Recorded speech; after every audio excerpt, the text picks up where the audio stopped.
The NFL has 32 franchises, and some of those teams like the Seattle Seahawks are perennial playoff contenders, while others like the Jacksonville Jaguars, excluding 2017, usually are not playoff contenders. And while a lot of the time, though not all of the time, it's clear what franchises are doing or what their goals are for the upcoming season, sometimes it isn't always clear, and because of that, it really leaves fans wondering, what are they doing and what are they trying to accomplish in the upcoming season?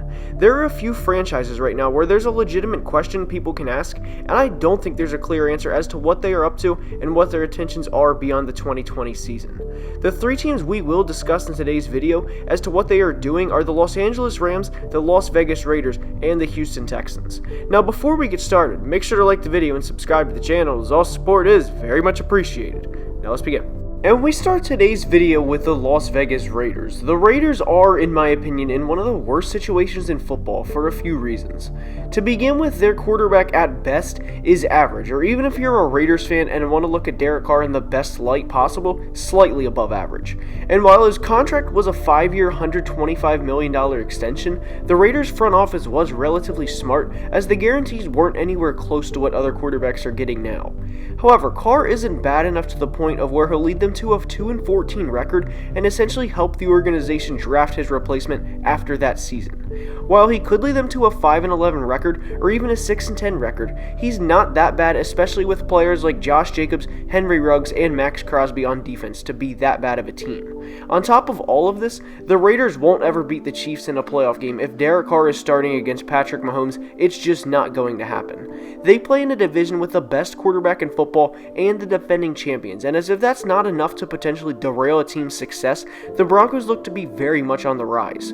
The Raiders have beat the Chiefs just twice since 2013, and in the Mahomes era are 0-4 against them. And during the Mahomes era, the average score has been a 35-13 win for Kansas City, and as we know, Pat just signed an extension and is going nowhere for the next decade. While they can beat the Chargers this year and get 2 wins against them, like they did in 2019, it's really irrelevant unless they can sneak one against Kansas City. And with an absolute juggernaut like that will be there for some time, it's so hard for a team to compete. We've seen that with the AFC East for the past 20 years. Now with Denver becoming relevant in the division, it will only make the Raiders climb to a 4th Super Bowl that much harder. They have players on offense absolutely loaded with talent, and it's going to be hard to compete against both them and Kansas City. So what exactly is the Raiders' plan moving forward? Josh Jacobs and Henry Ruggs are both good young players, but they will be limited as to where they can go with Derek Carr as their quarterback. No running back and receiver can take a team to the Super Bowl alone, as we saw the 2018 Giants have a 2,000 total yard Saquon Barkley and Odell Beckham lead them to the 6th overall pick.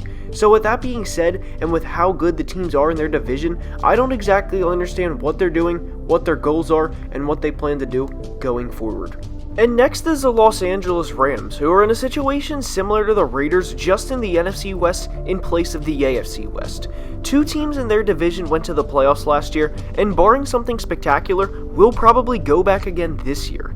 The Cardinals are also on the rise, with young quarterback Kyler Murray and newly acquired receiver DeAndre Hopkins, and what presents a problem for the Rams is what exactly are they doing going forward. Sean McVay has proven he's a great coach, as he coached his team to a Super Bowl appearance in 2018, which is a lot more than a lot of other coaches can say, but the roster now simply isn't as good as it was back then. With the combination of that, the other teams in their division looking to be on the rise or already elite franchises, this leaves the Rams in a rough situation.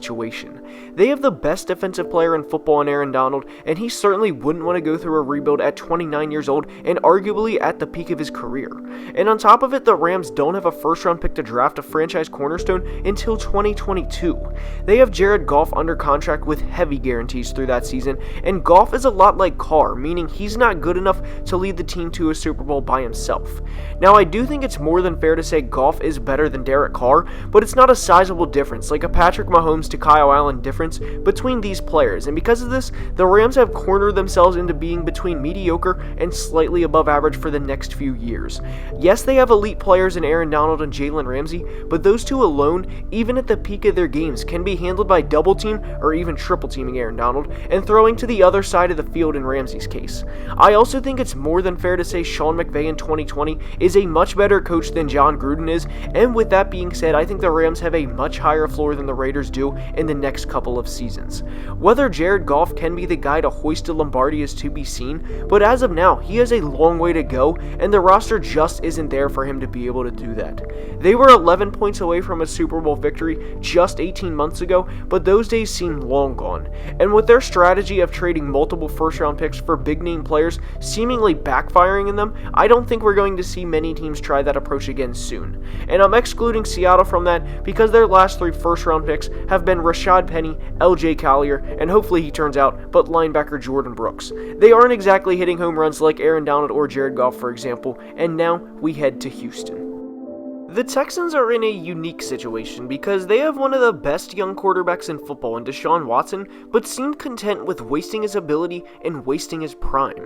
Watson has back-to-back 26 passing touchdown seasons and has been a very exciting player since the minute he stepped onto an NFL field.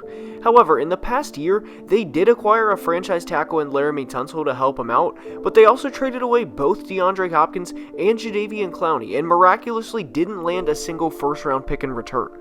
And having said that, there's absolutely no way Watson is happy about any of this because he is essentially forced to play hero ball and will have to win a lot of games in 2020 in order to be competitive. The Colts made a lot of improvements this offseason, like the acquisition of Phillip Rivers, for example, and will certainly be competing for a division title, and we saw what Tennessee can do in the back half of last season and into the playoffs. Meanwhile, the Texans finished their season getting beat on a 51-7 run and trading away a top 3 receiver in football for virtually nothing. While Watson is a good quarterback and has a bright future ahead of him, this team doesn't stand a chance against the big guns of the AFC like the Baltimore or the Kansas Cities of the world. The Ravens absolutely pummeled them 41-7, and the Chiefs spotted them 24 and still won by 20 points. If the Texans' plan heading forward is to compete with the AFC South and give our division champion hats to their players, then they very well can do that for the next few years, but as far as I'm concerned, they aren't even close to winning a Super Bowl during the span of Deshaun Watson being ages 25 through 28, which is extremely disrespectful to Deshaun. While Bill O'Brien isn't a bad coach, he isn't exactly a good general manager, and because of that, and them not having a first-round pick for 2 years, what is their plan going forward? I don't think, and I'm sorry Texans fans, but there's no championship chance with this team, and JJ Watt very well could soon leave the team to go ring chasing because upper management simply couldn't get the job done. My last point on the Houston Texans is if I'm Deshaun Watson, then I go into contract negotiations and demand the farm because the absolute last thing they'd want to do is lose him too. They would be a horrendous team if they lost Watson, and they have to pay him whatever he commands. Now, with that being said, that's all I have for today's video. I hope you enjoyed. If you did, please like the video and subscribe to the channel, and I'll see you guys next time. Have a great day.